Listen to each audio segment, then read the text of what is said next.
Hey guys, so today I'll be talking about the tragedy of Darth Vader. Darth Vader, possibly the most well-known film antagonist ever. If someone doesn't even watch Star Wars, there's an extremely high chance they've heard of Vader, and perhaps even a quote that he said, like from The Empire Strikes Back.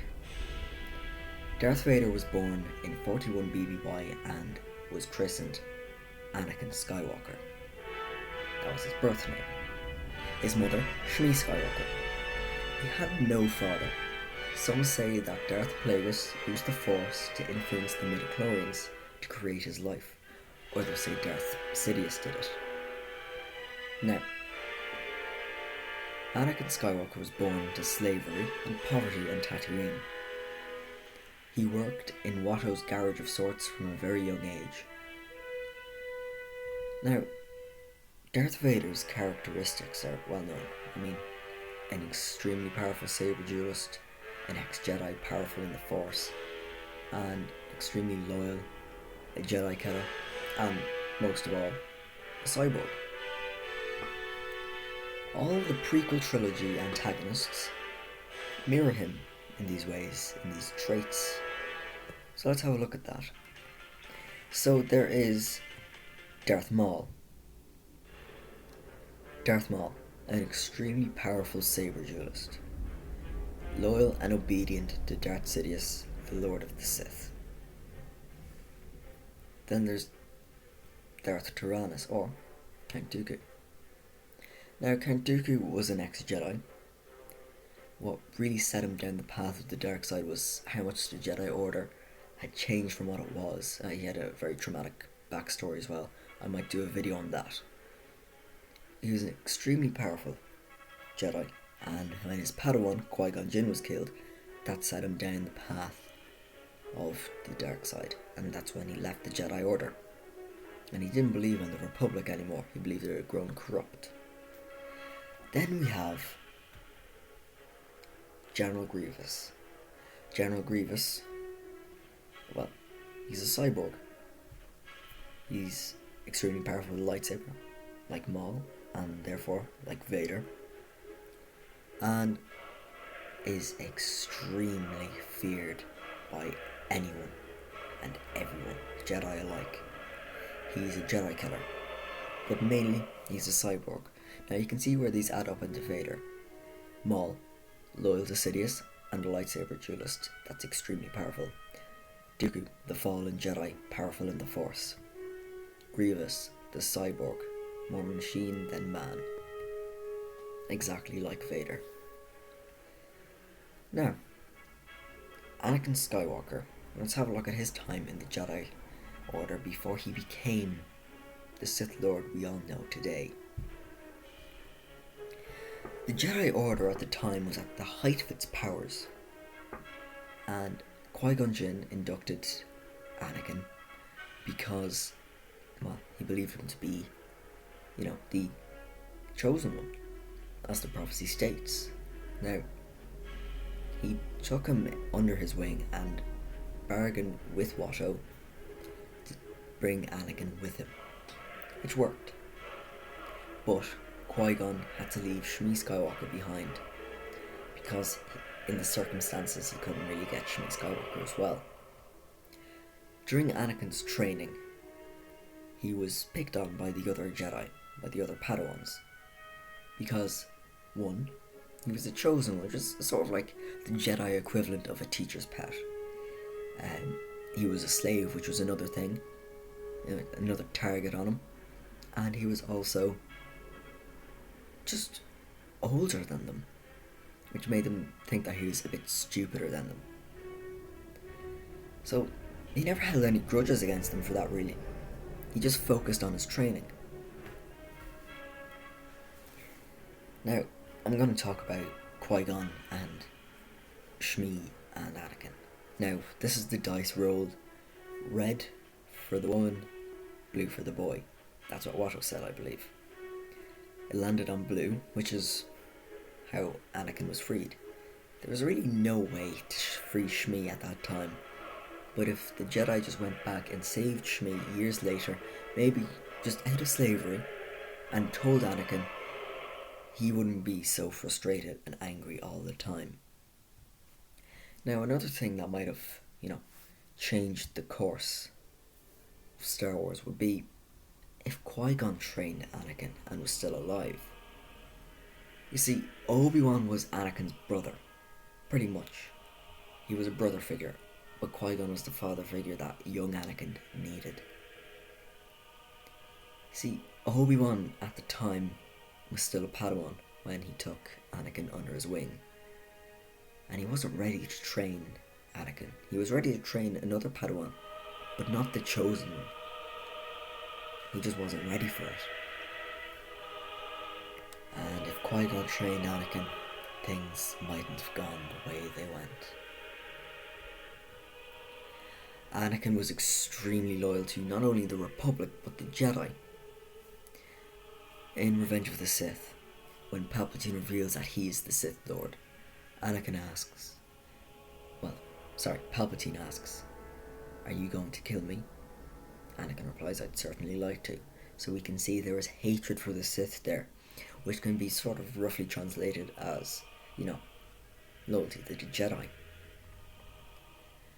He contacts Mace Windu and tells him Palpatine is the Sith Lord they've been looking for.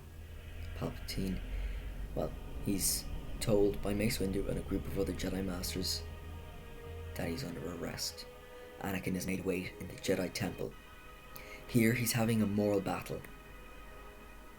See, Palpatine has the power to save his wife. The Jedi don't. Now, that's what he believes. He's losing this moral battle. And that's when he decides that he needs Palpatine. He confronts Mace Windu. He tells him to stop, that he needs him. Well, he cuts off Windu's arm, and Palpatine uses this opportunity to force push and use force lightning on him out of the window to his death.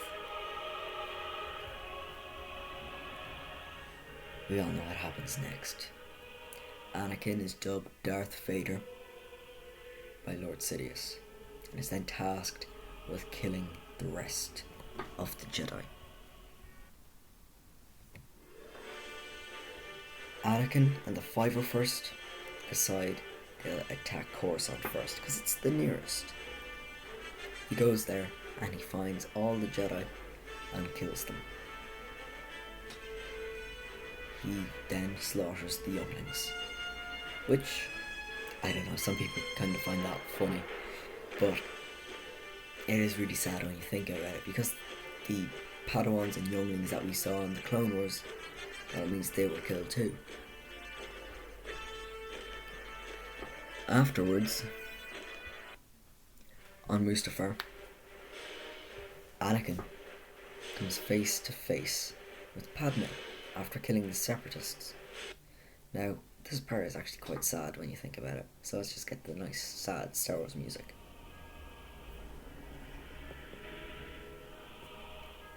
Padme confronted Anakin, telling him to come back to the light, saying how Obi-Wan had told her terrible things, that he had killed younglings, and that he joined the Sith.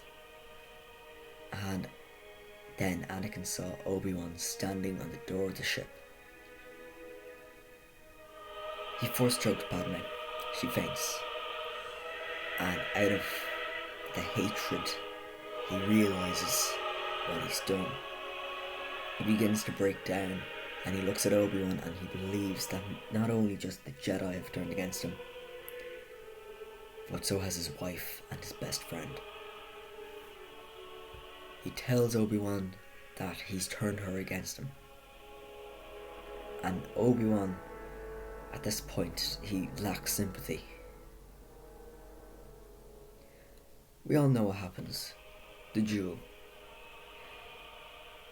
Two best friends that fought alongside each other for years, just killing each other. Then, well, we all know what happens after the duel. Anakin's charred body, using hatred to survive, is found by the Emperor And this is exactly what the Emperor wanted. He wanted Anakin just not dead. He wanted him still alive, but he didn't want him as powerful. Because if he was too powerful, he could kill Palpatine, and he did not want that. Palpatine wanted to remain the Sith Lord for years. Now, Anakin Skywalker, oh my god, these ads, I swear to god. Now, Anakin Skywalker was then brought to Coruscant, where he was operated on, and given the suit we know. The suit was designed to keep him in check. It was uncomfortable and painful and horrible and not powerful enough to make him powerful, because Palpatine wanted him to always be the apprentice until he died. Then Vader didn't know about Padme really having children at all. He just knew she died. And in that final scene with him and Sidious talking about Padme, it isn't Vader speaking, it is Anakin speaking through the mask. Where is Padme? Is she safe? Is she alright? Is what he asks Sidious. Sidious replies that in his anger he killed her. And then Sidious is pleased to see that not just the suit, but the loss of Padme is making him angry, hateful, and powerful. Vader hated externally. He hated the Jedi. He hated Obi-Wan. He hated Sidious. But those hatreds didn't match the hatred of himself. Now, before he knew Luke and Leia existed, before he knew they were his children, he was the most powerful and aggressive Sith Lord the galaxy had seen in millennia.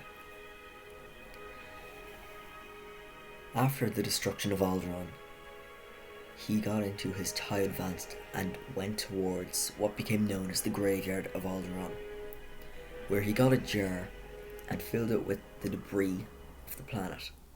He then went to this planet, I believe it was Dantooine, where the rebels were confronting this princess there, saying that she should join the Rebel Alliance to bring an end to the Empire. Well, after Vader fighting through hordes and hordes of guards and an army to get to this princess, he delivers her the present. The present is this jar of dirt. She asks, what's the jar of dirt for? He says, it's a present for you, to join the Empire. This is a warning. A warning for what? He tells us that this is what remains of Alderaan. Don't let that happen to your planet, princess. Now, the last time we see Vader extremely powerful is the best scene in Rogue One. And, well, then we know what happens in A New Hope. But after A New Hope and between Empire Strikes Back and A New Hope... Oh, actually no, I have to mention this first. There's a nice parallel here between the clone of Starkiller from The Force Unleashed 2, you know, the video on Starkiller I made. He has feelings for Juno Eclipse, you know, and Vader says that his feelings for her aren't real, and Starkiller screams that they are real to him, which is a nice parallel to Anakin's feelings for Padme. But between A New Hope and Empire Strikes Back, Luke faces Vader. I'm just going to read this for you. You're just going to read it yourself. I'll read it though. Vader says, "You hold that weapon like an untrained child. You have no right to it. You, boy, are no Jedi." He recognizes Anakin's saber. Then he asks, "Who are you?" Luke responds, "You killed my father." Then this is my favourite line out of this entire comic series. "I've killed very many fathers. You'll have to be more specific." So, then Vader finds out that this boy that he has fought is his son, in the most iconic scene of possibly all cinema history. And now this is where Anakin starts to return. Emphasis on the word return. We now jump forward a few years to Return of the Jedi. Luke is now more powerful. He's constructed his own lightsaber. He's dueling Vader in front of the Emperor.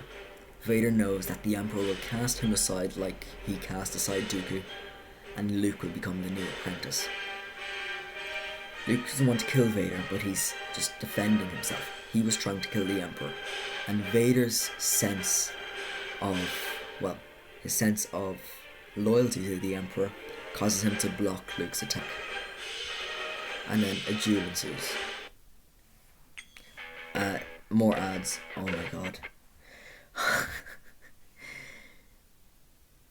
Now, let me just try and get the song. There. No. A duel ensues then. Palpatine is watching this with much delight. He knows Luke will easily best Vader. He is old, his suit is old. He's not as powerful as he used to be. Then we all know what happens next. Palpatine is trying to kill Luke, and Anakin, not Vader, picks up Palpatine and throws him down the reactor shaft. He's badly injured from Sidious's Force Lightning. Luke brings him to an Imperial shuttle who tries to save him, which makes me believe that the return of the Jedi isn't about the return of the Jedi Order, but about the return of a Jedi, of Anakin Skywalker. The Jedi Order was never the same afterwards, but there was balance. Anakin had brought balance. When Luke takes off Vader's mask, I say Vader's mask, that's all it was then, it was just a mask. Anakin looks back at him. Anakin just tells Luke how he's sorry and explains to him, and in the comics actually, in the novel I think there's a more detailed conversation. Anakin dies in Luke's arms. Vader was the most powerful Sith I can think of other than Palpatine. Anakin was the most powerful Jedi. As you can see, Vader lived an extremely sad life, but didn't die in vain. Well guys, that's my video for today. I hope you enjoyed it. I enjoyed making it. And I hope that gave you insight into Darth Vader's character. And I'll see you in the next video. And I have a plan drawn out of what videos I'll be doing. And this is the end of the first plan. So you guys can comment down below what you want. I can do videos on like Count Dooku, Palpatine, like, you know, the tragedy of Count Dooku, like something like this for Count Dooku. It won't nearly be as long, but Count Dooku is quite interesting. Well guys, that's all for today. Drop a like please, and I'll see you in the next video.